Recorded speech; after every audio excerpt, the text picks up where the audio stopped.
Hi everyone, this is Deborah McMurtrie from the School of Education. My topic today is increasing student engagement by addressing our students' social-emotional needs in the online classroom.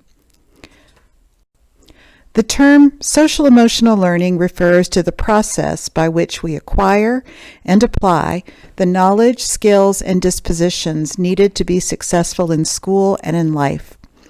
Distance learning, especially asynchronous learning, can create barriers to students' social-emotional learning, or SEL. Summers describes a framework of 7 SEL competencies that educators should address in any learning setting, including a virtual learning environment. The competencies are building trusting relationships, fostering self-reflection, fostering growth mindset, cultivating perseverance, creating community, promoting collaborative learning, and responding constructively across differences. Why is this important? Social-emotional learning promotes student self-awareness and social awareness. Addressing SEL in the classroom improves student attitudes, beliefs, motivation, and academic performance. I argue that motivating and supporting our students is just as important as covering content. In this presentation, I will share some strategies to build authentic connections with our students and help them build connections with each other. I'll include a list of recommended best practices, tips, and techniques that educators can use immediately in a face-to-face, virtual, or blended environment. I offer the following recommendations to increase student engagement by addressing social-emotional needs in the online environment. 1. Personalize learning. 2. Provide structure. 3. Offer support. 4. Practice flexibility. 5. Offer choices. 6. Make it fun. And 7. Make it interactive. The first recommendation is to personalize learning. Always address students by name. Try polling students while you lecture, and I've provided a link here for Poll Everywhere. Consider administering a learning preferences survey. Find out students' favorite music and play it before class and during breaks. Find their favorite spots to visit and use these locations as your background. By the way, this is a picture of Lake Jocassee, my favorite place on the planet. Communicate often. Ideally, contact students individually every week. Send out pre-recorded messages and regularly scheduled emails. Take a picture of your screen with all the students' faces and label it Best Class Ever. The next recommendation is to provide structure.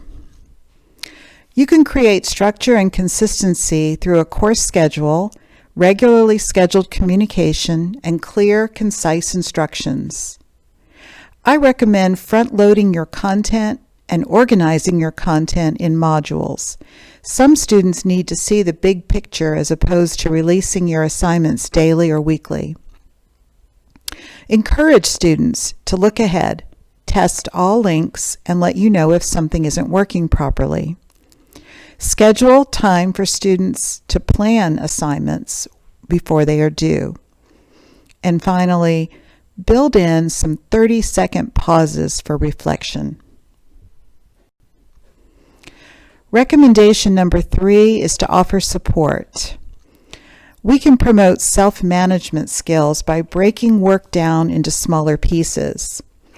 Consider chunking and scaffolding major assignments. Divide projects into multiple parts so you can provide feedback for each step. Provide organizational cues such as color coding, concept maps, and graphic schedules. Create a 3 to 5 minute screencast for each module, showing students how to navigate it. As you design assignments for the online classroom, think about design elements such as headings, icons, images, negative space, and color. The information online has to be concise but complete and easy to navigate.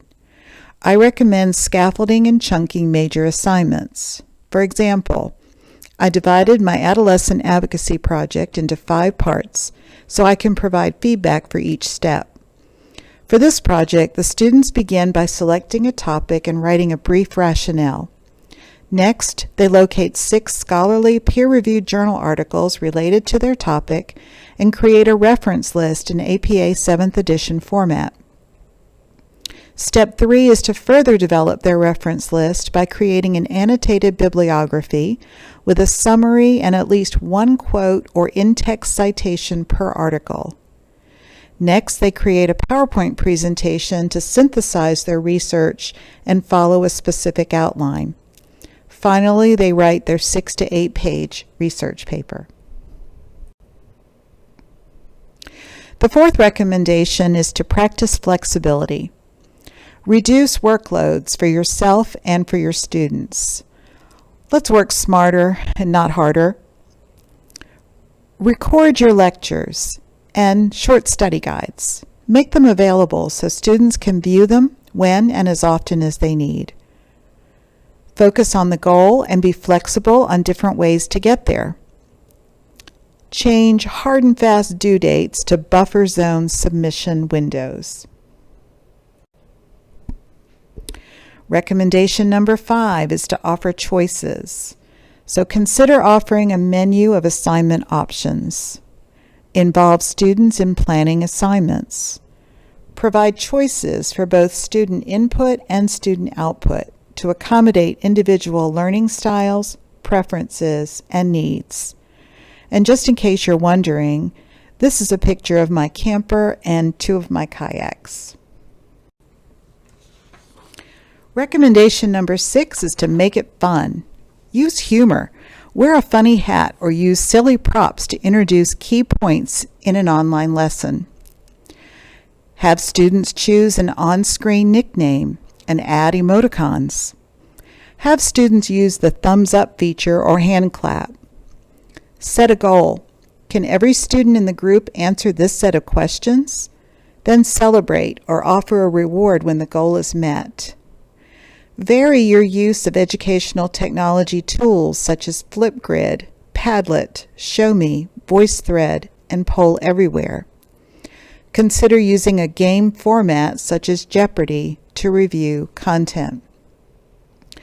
Did I mention that I love camping? This is Table Rock, one of my favorite places to hike and camp.